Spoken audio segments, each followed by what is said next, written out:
ऐसा लगा अंत में बताइएगा जरूर। अरे बहू, चाय ले ले, उठ जा बेटा। अरे मम्मी रहने देती ना, मैं उठ तो रही थी। अरे कोई बात नहीं, खाने में क्या बनाना है वो बता दे। देख लो माँ, कुछ भी जो ये कहे बना लेते हैं। बेटा मैंने तो जो सब्जी थी वो काट दी है, तू बस रोटियां बना लेना। ये हर रोज सुबह का सीन था ममता के ससुराल का। एक दिन पड़ोसन कहती है, अरे बहन जी, सारा दिन काम करती रहती हो, थकती नहीं क्या आप? बहू क्या करती रहती है सारा दिन? अरे वो भी कुछ ना कुछ करती ही रहती होगी। अब इतनी भी बूढ़ी तो नहीं हूँ मैं जो बैठ जाऊं कि सामने काम पड़ा है और मैं बैठी रहूं। अरे लेकिन बहू की तो आदत खराब हो जाएगी जब सारा काम आप ही कर दोगी। अरे ठीक है ना, कम उम्र में हमारी भी शादी हुई थी। अब आजकल के पढ़ने लिखने वाले बच्चों को सारी जिम्मेदारी लेने में भी तो वक्त लगता है। बहू है तो क्या हुआ, मेरी बेटी की उम्र की ही है ना। एक उसे भी देख लो, चाय बनाने के सिवा आता ही क्या है। ममता से सारी बात करती है। हाँ मम्मी जी ही ज्यादा काम करती हैं, इसमें कोई दो राय नहीं है। लेकिन मैं भी क्या करूं, ऑफिस और घर के बीच जो वक्त मिलता है उसी में काम कर लेते हैं, है ना। दिन बीत रहे थे। सास बहू के बीच की बॉन्डिंग अच्छी थी, लेकिन जब बहू माँ बनती है तो जो थोड़ा बहुत काम किया करती थी वो भी छोड़ देती है। बहू ये ले, तेरे लिए बनाया है, इसको खाने से बच्चा और तू दोनों स्वस्थ रहेंगे। ठीक है माँ जी। माँ जी, वो बच्चे के लिए गद्दे जो सूख रहे हैं ना छत पर, जरा ले आइए ना। तभी वहाँ पति आ जाता है। अरे माँ रुको, मैं ले आता हूँ, तुम मेरा खाना लगा दो। माँ किचन में चली जाती है। पता है, बगल वाली डॉली है ना, वो लोग हमारी साइड के हैं। उसकी सास ने तो उसकी हड्डियों को मजबूत करने वाले लड्डू बनाए हैं। उसे भी बच्चा हुआ है ना।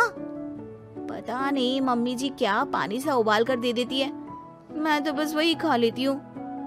अरे तो तुम्हारे साइड बनता है तो तुम अपनी माँ से बोल दो, वो बना देंगी। आहा, माँ की तबीयत ठीक नहीं रहती, तुम जानती हो ना, कैसे बनाएंगी वो? अरे क्या हो गया सासू माँ को? कल तक तो फेसबुक में किटी की फोटो डाल रही थी। अच्छा चुप रहिए। डॉली की सास ने मनाया है, तुम लोगों का भी तो फर्ज बनता है।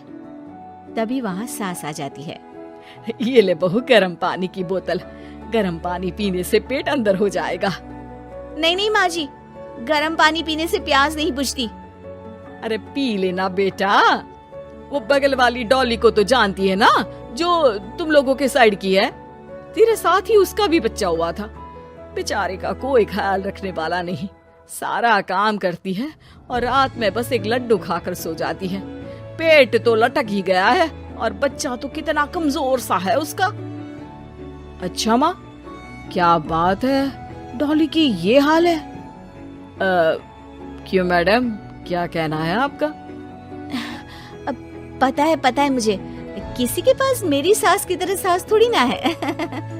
नहीं बेटा, ऐसा नहीं है, मेरे लिए तो तुम सभी मेरे बच्चे जैसे ही हो।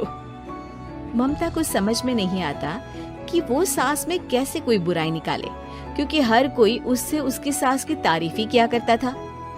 एक रोज ममता के घर उसकी ननद आती है। अरे भाभी, मुन्नी को तो 6 महीने हो गए, आप अभी भी बेड पर हो। आ गई आप? कैसी हैं बुआ? बच्चा होने के 6 महीने बाद आई हैं आप। भाभी, अमेरिका दूर है ना, तो वक्त लग जाता है। अब इनकी छुट्टी अभी थी तो सभी आ गए। वैसे माँ कहाँ है? थकी हारी सास बेटी को देखकर खुश हो जाती है। माँ, इस बार तेरा वीजा तैयार है, मेरे साथ चलने को तैयार रहना। हाँ बेटा, मैं तैयार हूँ। अरे ऐसे कैसे माँ, मैं कैसे मैनेज करूँगी? कैसे मतलब? जैसे मैंने किया अमेरिका में, आप इंडिया में कर लेना। वैसे आपका तो मायका भी पास ही में है ना। हाँ वो तो है, लेकिन वहाँ माँ के पास वक्त नहीं होता, ईश्वर भक्ति में उनका सारा समय चला जाता है। भाभी, बेटी परेशान हो तो माँ का ध्यान आरती में कैसे लग सकता है? समझ में ही नहीं आता। वैसे भी अब माँ को मैं अपने साथ ले जा रही हूँ। माँ को विदेश घूमने का शौक है ना। ममता मन मारकर चुप हो जाती है, लेकिन मन ही मन सोचती है कि वो कैसे सारा काम मैनेज करेगी। पति का खाना, नाश्ता, मुन्ने को नहलाना, धुलाना, फिर रात भर इसके लिए दूध तैयार करना। माँ तो सारा काम करती थी। हे भगवान, ना भाई ना। क्या हुआ भाभी? क्या सोचकर ना भी ना कर रही हो? अरे कुछ नहीं, बस बच्चे के बाद से ही कमजोरी ज्यादा हो गई है ना, तो अचानक से बड़बड़ाने लगती हूँ मैं। अगले दिन ममता अपनी माँ को फोन करती है। राधे राधे। माँ मैं क्या करूँ, मेरी सास तो अमेरिका जा रही है बेटी के पास। अब घर का सारा काम, बच्चा, सब कैसे मैनेज करूंगी।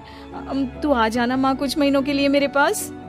अरे ना ना ममता, मेरे बस की बात नहीं है काम धाम। अरे तू तो जानती है ना, मैंने तो तेरे भाई की शादी भी गरीब गांव की लड़की से इसीलिए ही की थी कि वो चुपचाप घर का सारा काम करे। वैसे भी अब तो आदत भी नहीं रही मेरी काम करने की। ममता को माँ पर बहुत गुस्सा आता है। ठीक है माँ, देख लूंगी मैं, लेकिन मेरी मुसीबत के वक्त आप मेरा साथ नहीं दे रही है। अब भूल जाना मुझे। ममता गुस्से में आकर फोन रख देती है और रोने लगती है, लेकिन बेचारी करे भी तो क्या। अब सास और ननद दोनों घर का काम करते, नेहा आराम करती, लेकिन अब आराम में भी उसे चिंता रहती। और फिर वो दिन भी आ जाता है जब ननद का जाने का वक्त आ जाता है। भाभी मैं जा रही हूँ, अपना और मुन्ने का ख्याल रखना। ममता सास को देखती है और गले लगकर रोने लगती है। माँ जल्दी आ जाना। सास मुस्कुराकर कहती है, कहाँ से ममता, मैं कहीं नहीं जा रही। मैंने देखा कि मेरे जाने की बात से ही तू परेशान हो गई थी, इसीलिए मैंने अपना जाना कैंसिल कर दिया है। तू चिंता ना कर, मैं तेरे साथ ही रहूंगी। ममता को अपनी माँ की बात याद आती है कि कैसे उसके कहने पर भी ममता की परेशानी को समझने की बजाय उसने मना कर दिया, जबकि सास ने बिना कुछ कहे बहू की समस्या पढ़ ली। हाँ माँ, हम सब साथ चलेंगे बाद में दीदी के घर अमेरिका। आज से आप रानी बनकर रहना और मुन्ने को देखना। मैं समझ चुकी हूँ कि मेरा फर्ज क्या है।